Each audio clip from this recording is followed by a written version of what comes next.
guys, welcome back to my channel.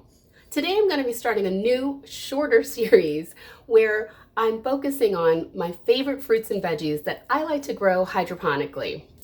The series is going to start off with Siam tomatoes. Stay tuned.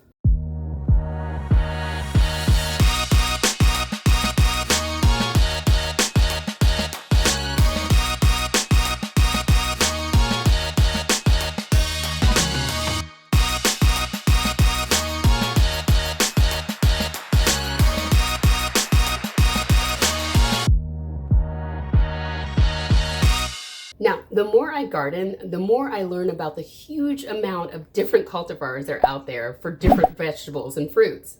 They're classified by shape, size, what they're used for, like for instance, if you're going to use them for canning or slicing or even both.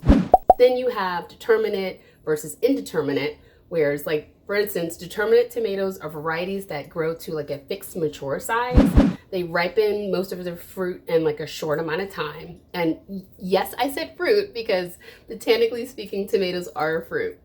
They also tend to be a bit smaller and generally stop growing on their own, kind of like the Siam tomato. One of the things that I really like about this guy is that it's super easy to grow and it's got a fairly sturdy stem, but in most cases, you do want to stake it or give it some kind of a trellis, especially if you're growing it hydroponically or in a pot on your patio. Harvesting Siam tomatoes are very simple. You can either clip them with garden shears or gently grab and twist them off the plant with your fingers. When they're ripe, their color is a pretty deep red, but they're still firm when you gently squeeze them. Keep in mind, you can still pick them while they're green because they'll continue to ripen once they're harvested. Now, I got this guy from my Rice Gardens catalog, but I'm sure Siam tomatoes are out there if you just look a little bit. So we talked a little bit about harvesting, how easy they are to grow. Let's talk about flavor.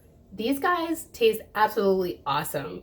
They're great on kebabs, salads. You can even just have them as a snack.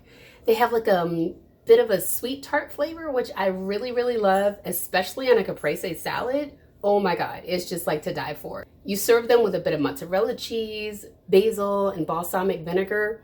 You are just gonna be in for a wonderful treat. Now, if you've already harvested them and you're not ready to eat them just yet, be sure to store them at room temperature and never in the refrigerator because the flavor compounds will break down when they're exposed to cooler temps. If you keep the stems and the caps attached, they'll have a longer shelf life, especially if you harvest them while they're green. So aside from them being easy to grow, have an awesome flavor, tomatoes are a perfect source of antioxidants and lycopene, which is said to reduce heart disease and cancer. Now, I'm not a doctor, but hey, that's what that's what the experts say. They're also a great source of vitamin C, potassium, folate, vitamin K. With all of this in mind, Siam tomatoes are definitely a must-have in your garden. If any of you are out there growing Siam tomatoes in your garden, whether hydroponically or in soil, feel free to share them with me on my Instagram page. I love seeing what you guys are growing, and I promise I read every single one of my messages. Just follow me at the Mocha Foodie Gardener. And while you're at it, if you haven't already done so, go ahead and subscribe to my channel and hit that notification bell so that you can be made aware of all of my future videos. If you found this video helpful, go ahead and give it a big thumbs up or leave a comment below. Thank you guys for watching, and as always, here's wishing you great eats and happy gardening.